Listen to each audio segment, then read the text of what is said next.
Hello, this is Justin Williams with the Wolfpacker Podcast. I'm joined today, as always, by editor of thewolfpacker.com and co-host of this podcast, Matt Carter. And we've got a lot to talk about today. It's been a while since you've heard from us. Last time we talked to you, NC State just had one of its best wins in football program history against arch rival UNC. And now, fast forward the tape about 10 days, we now know where NC State's going to go for its bowl game destination. Pack your bags, Wolfpack fans. You're going to California. We're going to talk a little bit about the men's basketball team and the women's basketball team. As their seasons begin, NC State men started their ACC season against Louisville last weekend. The women are rocking and rolling with a number 2 ranking in the AP poll right now. But before we get into all that good stuff, let's do some chores here. Please remember to subscribe, rate, and review this podcast wherever you listen to us. Apple, Spotify, Google Play, everywhere you listen to podcasts. Plus, we highly recommend you watch us on our YouTube channel. If you go to our YouTube channel, please subscribe. You guys have been doing a great job of answering the call. Every time we put out one of these podcasts, we get some more subscribers. So we appreciate your support. If you haven't already, friendly reminder, please do so. It helps us out tremendously. So subscribe, give this video a thumbs up, and drop a comment while you're at it. Maybe somewhere in the podcast. It worked out pretty well last time, Matt. I said, tell me your experience of when you left the NC State game for the NC State UNC football game. Maybe somewhere along this podcast we'll have a question for the listeners that they can drop their answers in the comment section. I thought that was pretty fun. Social media, follow us at the Wolfpacker on Twitter. You can follow me personally at Justin H. Will. Give us a like on Facebook, NC State Wolfpack on the Wolfpacker.com. And also, the Wolfpacker is part of the On3 network. It's been over a month now. They made the switch early November. But if you haven't been to the Wolfpacker.com recently, go check it out. It's a beautiful website now. On3 platform looks great. On3 network is killing it right now, heading into bowl season. And a special deal going on at the Wolfpacker.com right now. For just $1, you can get a year's worth of premium subscription to the On3 network for just $1. So take advantage of that deal. That's a very cheap Christmas gift. You looking for a sports fan? A Christmas gift? I'm sure, Matt, there's probably a way to gift a subscription on the On3 network, I'd have to imagine. If not, give your friends $1 and let them sign up themselves. But, not that difficult. Go do it right now. Holiday season's coming up. Be informed on the Wolfpack. Okay, now that that's over, Matt, let's talk about NC State's bowl destination. The one that I was hoping for all along, the one that NC State media was complaining about on Twitter all along, saying, no, please don't send us to California. Please don't send us to one of the most beautiful cities in the country, in bright and sunny San Diego. I don't even have to look at my weather map app, Matt. Wow, that was a tongue twister there. December 28th, I'm going to guess the forecast in San Diego is going to be 75, sunny, slight breeze. Not a bad way to spend your holiday if you can afford to get out there with the ticket prices of the plane tickets. But Matt, what was your reaction to NC State accepting a bid to play in the Holiday Bowl against UCLA, 8-4 UCLA? I like it a lot, to be honest with you. I think this is one of the most attractive bowls that we just put up a story online about what they're saying about this bowl game. And 3 out of 5 had NC State UCLA as a top 10 bowl game. Yeah, and the other 2 had it number 13. When you're talking out of 42 freaking bowl games out there. So this is one of the top quarter bowl games out there. The Holiday Bowl has a very nice tradition. If you're an old school bowl game follower, there was a time where it was like one of the better pre-New Year's Day bowls out there. It was kind of one of the top, for lack of a better way of saying it, consolation prize type bowl games. For those teams, it was not uncommon to see a top 10 team in that bowl game. It does have a very nice payout, third highest payout of any bowl, not in the New Year's Six or in the playoff round robin bowl games. So, NC State will get a little benefit from that, I'm sure. It goes to the league, right? And then Yeah, bowl revenue is pooled and it's shared, but I think you do get a percentage of your specific bowl, certainly to cover the cost of the travel. So they'll be able to enjoy it a little bit more. And um, so I thought this was, honestly, if you looked at the options, this is not meant to be disrespectful to Iowa State at all. They're a heck of a football program. They got a heck of a coach there. It's just Iowa State. Iowa State, NC State, that was kind of like a, yeah, type of game. Iowa State kind of had a disappointed year. And I will say, Matt, if you had the Iowa State matchup, you would have had the storyline of can NC State beat a third preseason ranked top 10 team in its bowl game. That would have been the hook line and sinker. Yeah. But I agree with you. Iowa State, it's not a blockbuster. It's not turning the table. And you've been to Jacksonville your last two bowl trips, and it ended up being Texas A&M in the Gator Bowl. So you don't want to rematch. You just did that. So to me, this was the best place for NC State to land. It's a notable bowl game. It's a primetime game on Fox. The only game, it's a national broadcast. I don't know what other games are that day, but I suspect they're probably on the ESPN or something like that. I don't think that ABC would be doing a primetime game on a weekday on Tuesday night. So they probably got what? I'm not a reality TV guy. Are you a reality TV guy, Justin? Is it the Bachelor night or a Bachelorette night on Tuesday or Dancing with the Stars? I don't know. I can't keep up. I watch reality shows when I'm subjected to them, and kind of like any other, young male, I hate reality shows on the surface, but then all of a sudden you end up watching it with your girlfriend on the couch, and you realize, yes, I'm kind of into this. I'm 20 minutes into this. I'm into the drama, but beyond the point, I think Wolfpack fans will be dialed in for this matchup. No Bachelor, no Bachelorette conflicts. Yeah, okay. So, but it's on Fox. Like I said, it's a national broadcast in prime time. And UCLA has a brand name to it. Chip Kelly has a brand name to himself. If he's coaching UCLA at that point, after the Oregon job reopened up, where he go back home, so to speak, you hear those rumblings. So, I just think it's a good opportunity. I think this was a good spot for NC State. I thought it was the best landing spot, aside from looking at ticket prices for the flight and going, oh my Lord. So, I mean, to me, other than going to the Peach Bowl, which would have required winning the ACC championship, I mean, it's the best bowl game destination that the ACC has to offer, just in terms of history and tradition. Hotels in San Diego are surprisingly affordable. Well, I mean, Christmas time, maybe tourism in California, as I know firsthand, is begging people to come visit in recovery from the pandemic. So I'm sure they, would love to host. And if you think about it, UCLA, I'm going to be interested to see what the ticket sales on this are, because UCLA can't even sell out home games in LA. Good luck convincing UCLA fans to drive, an hour and a half south, book hotels. I guess they wouldn't have to book a hotel. It'd be like driving from Raleigh to Greensboro for Wolfpack fans. But, I could see it being more of an empty stadium. It's going to be more of a television game. And that's not a knock on either program, by the way. It's really just the logistics of the fan bases. I'm kind of calling out UCLA there. I don't think it's a large football fan base. It's not a very passionate football fan base to go to a Holiday Bowl necessarily. We'll see. Maybe I'll be proved wrong.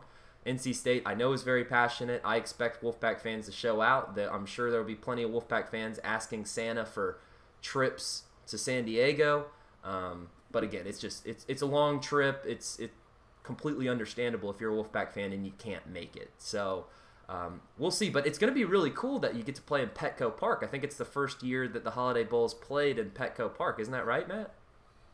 I believe so. I think they're doing some. They obviously they have football stadiums because Philip Rivers made a living playing in whatever that Qualcomm thing. I don't even know what the football stadium used to be called in San Diego, but Chargers are there no more, and Um, I believe they were doing renovations to the football stadium, which might explain why it's at Petco Park this year. I think that's cool. You know me, I'm a baseball guy. I'll share with the public. My retirement dream is to rent an RV, start down probably in Miami, South Florida, or whatever, and just hit up every baseball stadium during the season and go see the country while I'm driving around an RV and going to baseball games at every single park.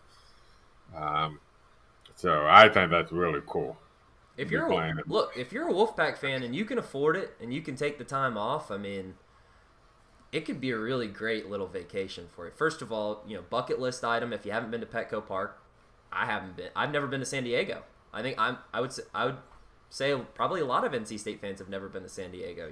I just moved out to California earlier this year, but haven't been out of the Bay Area much. So it'd be nice to go to Southern Cal, see San Diego. I hear it's one of the most beautiful cities in America. Like you said, Matt, hotel prices are reasonable if you can just find a way to get over there. The fact that you're playing at Petco Park, the fact that you're playing a marquee opponent in UCLA, and in a winnable game too. Not to say that if NC State went to the Cheez-It Bowl or the Gator Bowl that it wouldn't be a winnable game, but if we're being realistic here, NC State would be an underdog to Texas A&M, and NC State would probably be a dog to Iowa State, if I had to guess. I don't know what the I'm line surprised is. with how little Clemson was favored over Iowa State, which makes me believe you might be right. Yeah, because I mean, if Clemson and State played today, Clemson would be favored. Mhm. I mean, that's just based on the numbers. Clemson is playing like a top 10, top 15 team right now, especially with its defense. But UCLA, I think the game is close to a pick 'em. That's what you said before this podcast. I haven't looked at the spread yet, surprisingly. But I was guessing NC State would be a nice little favorite, maybe a 3-point favorite in this game. UCLA, we're going to get into the preview of UCLA down the road. We'll do a preview podcast breaking down the Bruins. But the report on them, good quarterback, good running game, physical team. And I think it's going to be a good matchup for NC State. Maybe struggle defensively a little bit. I'd love to see, high-scoring game, some points. Leary get some touchdowns, get Bam in the end zone, get Ricky in the end zone, get Emeka in the end zone, and then let's see what this defense can do with all the pieces that are going to be there, and then, of course, a lot to be excited about coming back next year. In terms of opt-outs, Matt, who do you think NC State fans should be watching for just in terms of who would potentially not be available in this game? Well, from a player decision business standpoint, obviously got to look at left tackle, Akeem Akwanyu. I'll be blunt, it doesn't make sense for him to be playing this bowl game. We saw that with Bradley Chubb when he was a projected top 5 NFL pick. He did not play in the Sun Bowl back in 2017. They never announced he was not playing in the Sun Bowl, so that might be kind of the transcript to watch here. That might be the script, but on the flip side of that, I remembered Calvin Harmon and Jermaine Pratt both announced they were not playing in the Gator Bowl in 2018. And in the case of Harmon, I think he was a 7th-round draft pick. And in the case of Pratt, I believe he was a 3rd-rounder. So, it just kind of depends on what kind of advice they get. There are guys that should be drafted. A lot of them, though, are coming back. Guys like Isaiah Moore, presumably Peyton Wilson. They all come back. They're injured anyway. Honestly, it's the injured players you watch more who can come back from the injury. Dave Dorn said he expected Devin Boykin back. Boykin had kind of taken over as a starting strong safety late in the season. Missed the Carolina game. We put in our war room. We understood he got hurt during the week of the game. Kind of a late week injury. So he's expected back. Chris Tootle, the tight end, only played one snap in the UNC game, and I saw him on the sideline getting some attention from the trainer throughout the game, and Doran did confirm that he had an injury, and so he's the one that'll be questionable to be ready for the bowl game. But he implied that all the other injured players were going to be we're going to miss the game. I think most notably that means that Savion Jackson, who they were not ruling out for the year when he got hurt at Florida State, is now out for the year apparently. Unless Doran had an oversight and forgot about Savion Jackson, that obviously means he ended up being out for the year. Something tells me he's not looking over Savion. Yeah. That'd be one of the first guys that comes to mind. Yeah. So it seems like, the question is, can they get through the bowl practices healthy? Which I suspect they will, because they get a lot of. Everybody makes a big deal about the extra bowl practices. My understanding from past experience is a lot of those extra bowl practices are for, the backups, the freshmen, the scout team guys, who have all year been basically doing other teams' offenses and defenses to get the main guys ready. A chance to kind of remind them, okay, here's our offense and here's our defense, in case you forgot during the fall while you were learning everybody else's, and get them back into the flow of learning things and understanding the system, and then then they'll switch gears and focus on the bowl game if they get closer to it. Yeah, I think that's promising news if you're an NC State fan. I think there's really only one no-brainer opt-out in this game, and if you're an NC State fan, I think you should want Ike Ekwonu to. Of course, you'd love to see him on the field if he chooses to play. Don't get me wrong, but you want to see him healthy. You want to see him preserve his draft status, because it's going to do a lot for the program seeing Ike Ekwonu's name called, early in the 2022 NFL draft. So start thinking ahead, recruiting purposes, program image. It's a very good thing for NC State's left tackle to be getting the publicity that he has in terms of draft stock. And that's been NC State's bugaboo in these past two bowl games, the last two trips to the Gator Bowl. NC State had games against, beatable opponents. I'd certainly call Kentucky a beatable opponent last year. Texas A&M might have been a little bit beyond the weight class for NC State, particularly when it was missing so many of its star players. But there were considerable opt-outs, and in the case of last season, the bowl season, you're missing your best linebackers. Peyton Wilson wasn't in that game. Drake Thomas wasn't in that game. Isaiah Moore did play, right? But they got hurt. Remember that? They got hurt. Yeah. And Grant Gibson got hurt, and, it was just you're still playing with Bailey Hockman. And it wasn't Hockman's greatest game, if I recall correctly. So, no, it wasn't. Speaking of quarterbacks, Just a interesting little thing I saw on Twitter. It looks like Sam Howell's going to play in the Duke's Mayo Bowl for North Carolina. I guess he didn't want to end his career, his lasting college memory of playing football at UNC, to be an interception in the end zone at Carter Finley Stadium as the NC State fans come storming the field. I guess, understandable that you wouldn't want that to be your lasting college memory, but we'll see. Hopefully, we'll see what happens in that Duke's Mayo Bowl between 6-6 UNC and 6-6 South Carolina.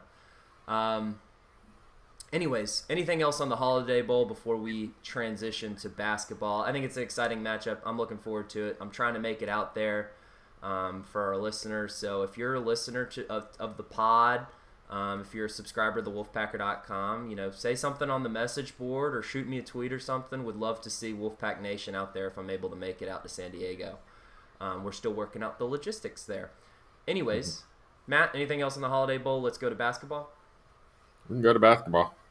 All right. Well, I was avoiding it. I'm excited about the Holiday Bowl, but you know me, I'm a bracketology geek, and having the net ranking drop on us yesterday was like, that was like the holidays starting already. No.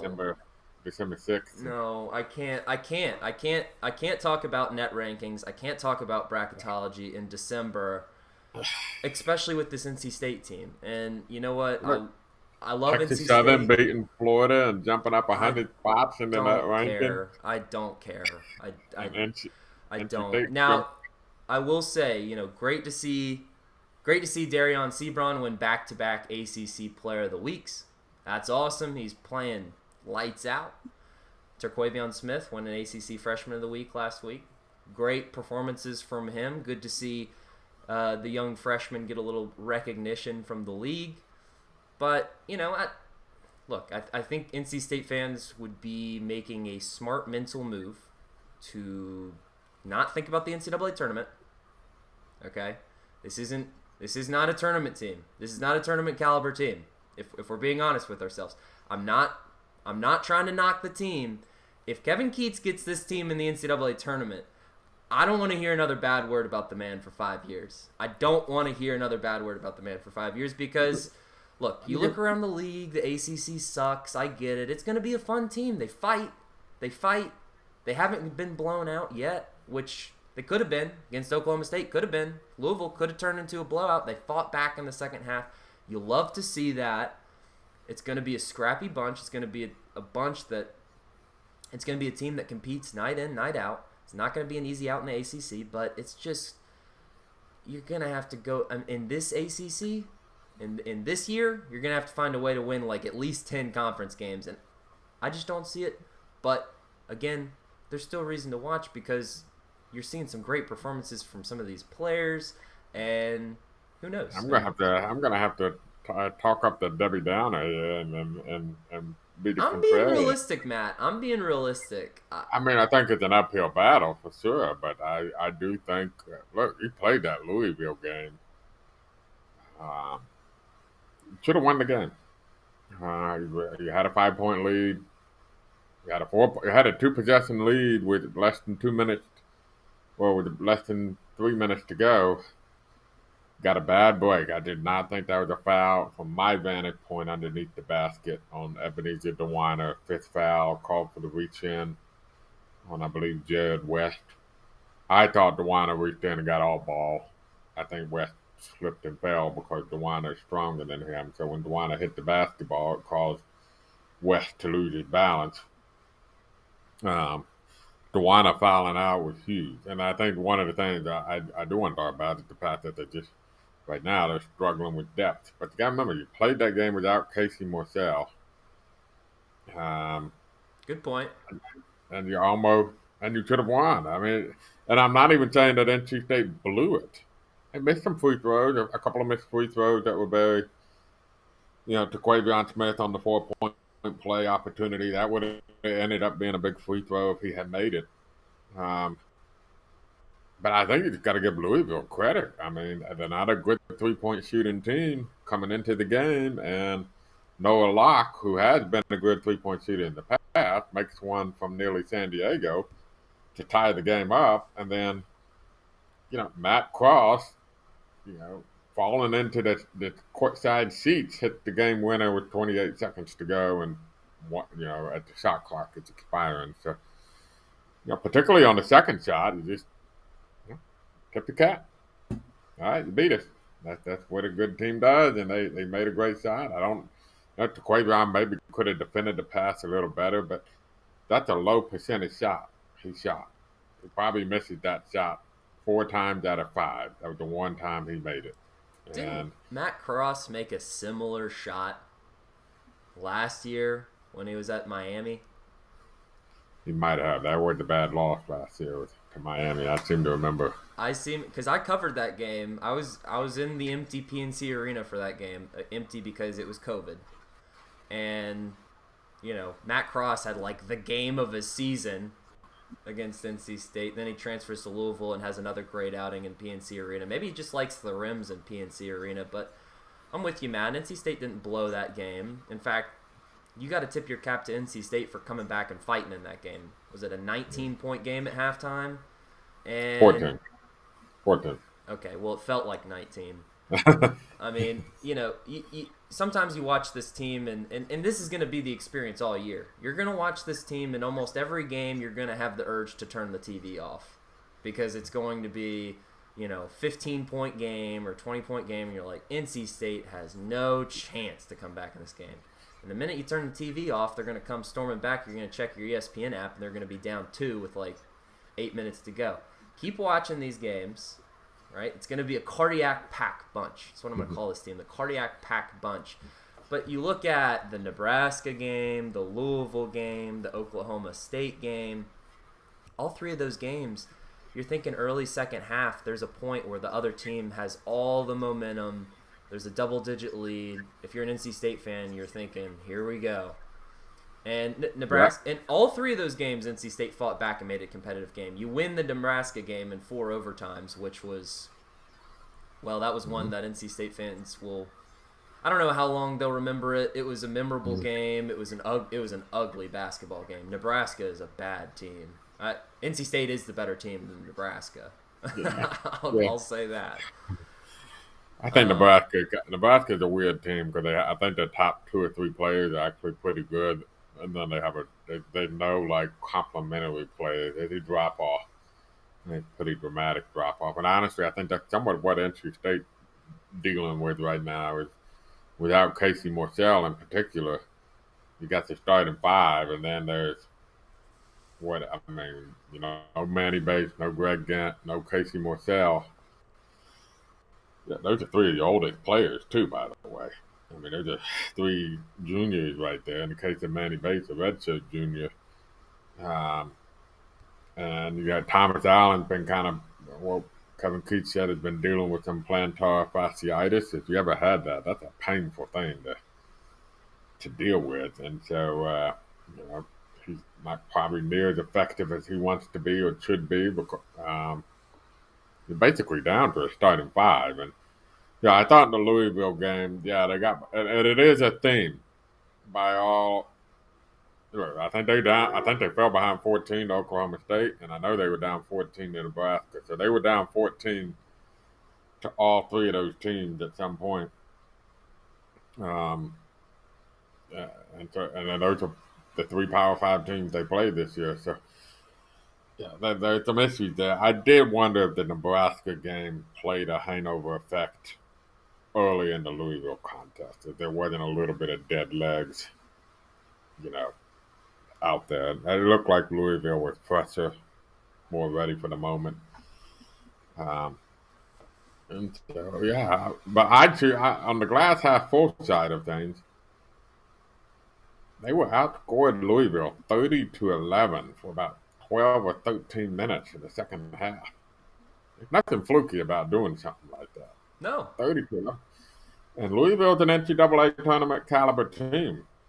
And they got to handle their business. But they're a tournament caliber team. I don't see a high upside Sweet 16 maybe, but well, this is what we thought last year. What's that? This is what we thought of Louisville last year, and they end up being the last team left out, or the first team left out. Yeah, they got to handle their business. They're going to be a team that walks a fine line. They're the team that can't afford to have many games like they did at NC State, where they potentially could have lost. And they're going to have a lot of games like that in the ACC. So, but the bottom, you see the flashes. I think the key for NC State basketball is all coming together. Quavion Smith, Darion Sebron, Cole Hallam, Cam Hayes, all having good games at the same time.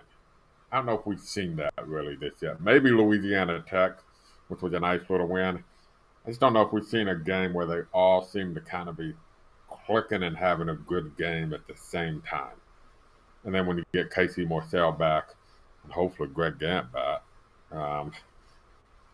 maybe you can get some interior depth and you can get a rotation going. But to me, this is all about getting to February. You look at that February schedule, and you got the potential for a nice late season run. So can you get to February, put yourself in a late season run, and make Justin Williams eat his words about? I'd love to. I'm not trying to be a Debbie Downer. I'm not trying to badmouth the team. I'm an admitted Keats fan. I'm a Keats stan. I don't like the criticism. I don't like the hot seat talk. My belief when it comes to head coaches is when you hire a guy, you stick with the guy, you let him build, and you see what happens. Talk to me in 8 years.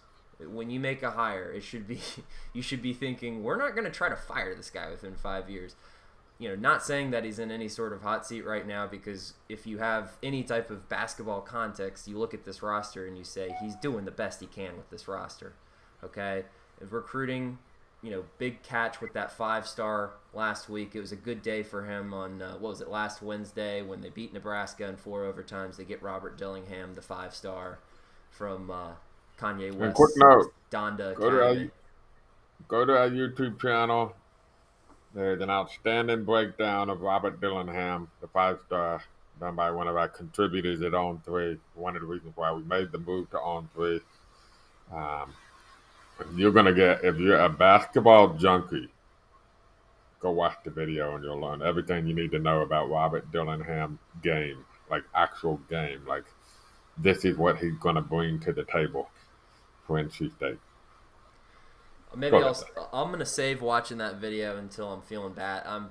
Maybe I'll save that for the halftime of the Purdue game to feel a little bit better. Looking at this remaining stretch in December for the Wolfpack, 5 games remaining in 2021. 4 of them are winnable. I'd love to see a surprise in Brooklyn against Purdue, but I think Purdue clearly looks like the best team in the country. Looks like a Final Four bound team. Number 1 in the net. It's going to be a tough matchup. But you look at Bethune-Cookman, the next game coming up at home, should be a win. It's at Reynolds. Play Richmond on a neutral court in Charlotte. I mean, to me, that's a 50-50 kind of toss-up game. NC State, You play good, you win. Wright State at home. I know Matt likes to think of Wright State as a potential sleeper Sweet 16 team, but I don't know about that far. But they've been I would say this: they've been the disappointment of the NC State schedule. Kind of played out like we thought it would, except for Wright State. Wright State has been the bummer of the group, because that was supposed to be a nice potential quad 3 non-conference home game, and not happening. So that should be a must. That should be a win too. And then you finish with the second ACC game of the year at Miami, December 29th, to end the season, or to end the year, rather. Miami's not good. I mean, go win. I mean, I don't care that it's in Coral Gables. It's not going to be an electric environment, unless they're giving out some promo for Miami, or what they're introducing, unless they're introducing Mario Cristobal at halftime. Right. That's probably going to be a sleepy night game. It's going to be a late game, 9 p.m. So can NC State go 4-1 in that stretch? That would make me feel a little bit better going into ACC play. I don't think you really want 3-2 if you're still kind of clinging on to, hey, can this team stick around and maybe be in the bubble conversation in March? You got to go win 4 of these 5 games somehow, some way. And if you lose one of the ones that you can't afford, well, then maybe try to knock off Purdue. Good luck. Good luck. That spread is going to be large. Yeah, I'll say this too for Purdue. I mean, we're not trying to knock NC State with this. Every team is going to have their hands full with Purdue. It's kind of like, you shouldn't. I always kind of feel like team might play Alabama like Miami did at the beginning of the year and just get whacked. And all the Miami fans are like, what's wrong with Miami? Why are they getting whacked? Because everybody gets whacked pretty much by Alabama, and maybe not as much this year as years past, but they just whacked Georgia in the SEC title game. So that's what they do. They whack people.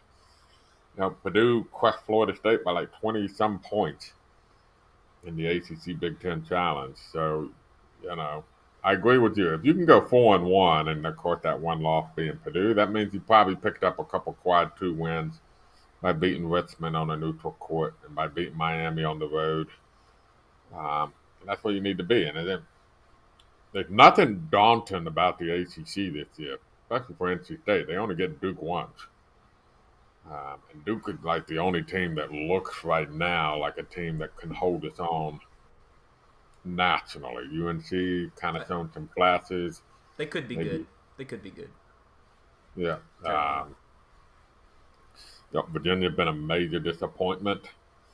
Um, Louisville got some potential to be a solid team, but when the thing you're bragging about is Wake Forest being a surprise, that just tells you how bad the ACC is.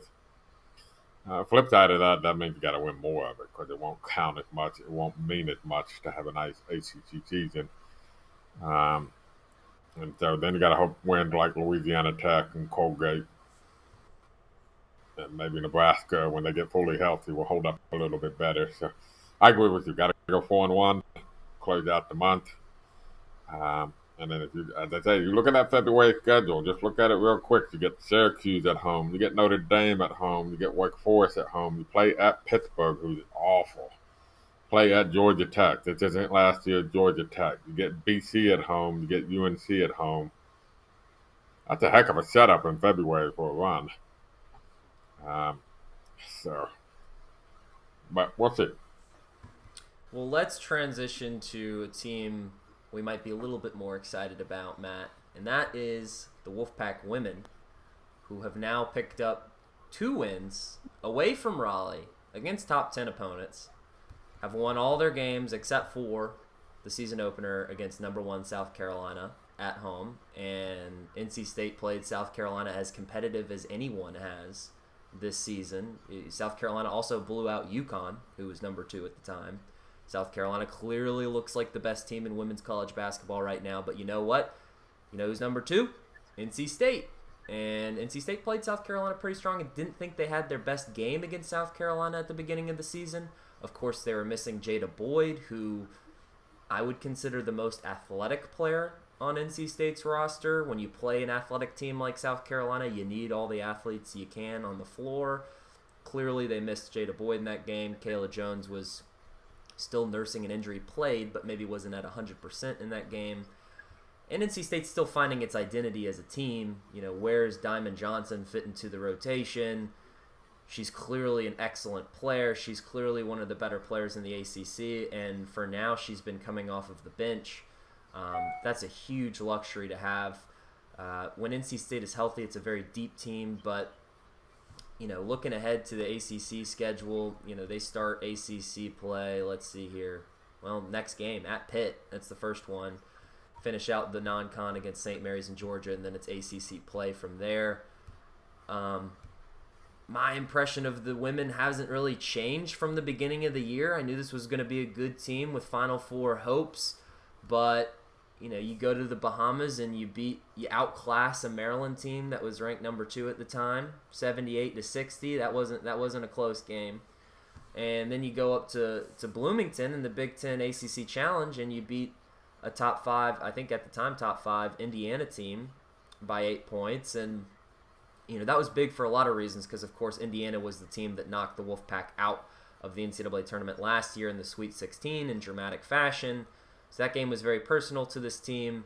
They go up on the road and they get their revenge. So, Matt, just let me know what your initial impressions of this Wolfpack women's team is, just based on the first month of play here and kind of expectations, the rest of the way.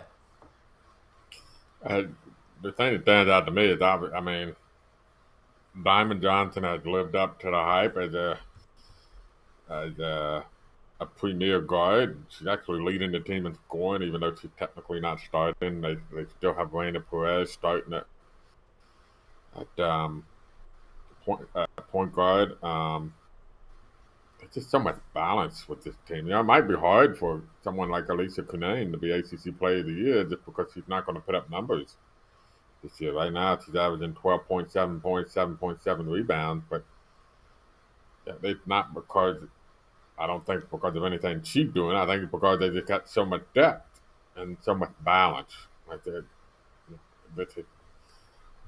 I don't know if I've seen an NC State women's team where you can bring women off the bench and still expect all 5 players to be able to score. That's pretty. It's how much depth they have. One of the best freshmen that they've gotten in recent years is a girl named Isaiah James, who's averaging 6.3 points per game off the bench. But in a close game against Indiana, she didn't come off the bench because they had so much depth and so much balance it just shows you that one of the women that not yet into the primary rotation in the big close game is averaging 6.3 points a game when she does play. I mean, that says something. That would be like, that'd be like, I know where the men's team doesn't have enough players on. That would be like Ernest Ross averaging 6 points a game when he does play. You'd be screaming, why isn't he playing more, right? That just shows you how much balance NC State has. So, yeah, it can be interesting.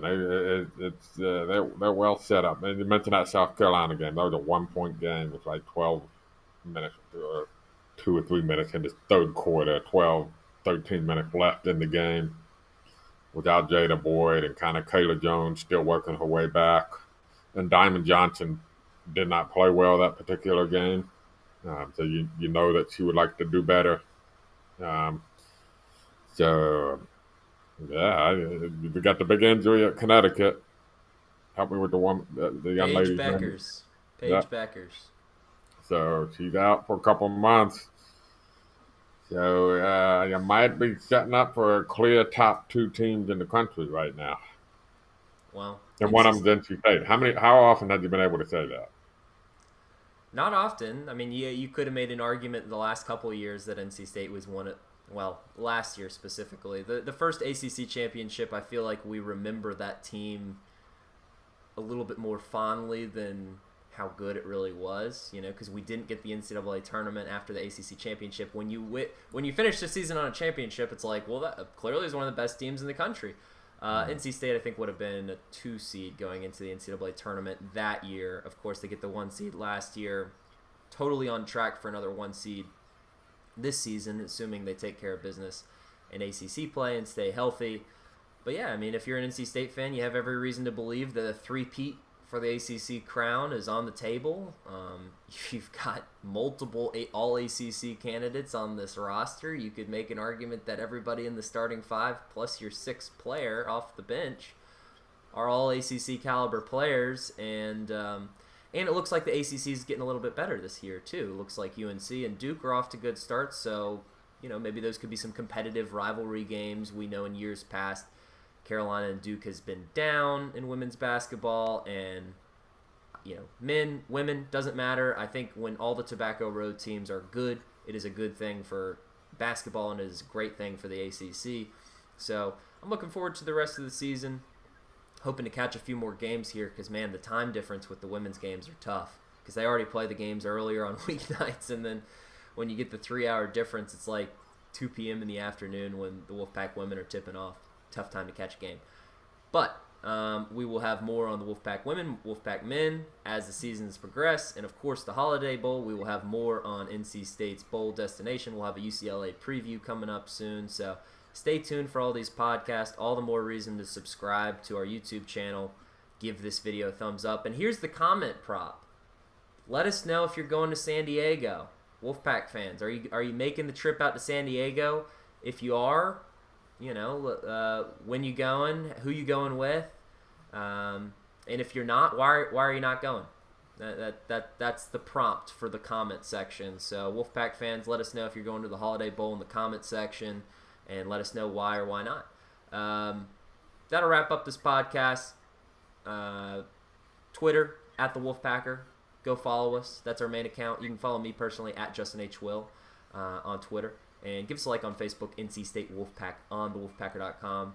And another reminder, On3 Network, that's where thewolfpacker.com is now. It's a great college sports network. All the best teams have their own sites, including NC State, where you will get the best top-notch NC State journalism and reporting and analysis from yours truly, Matt Carter.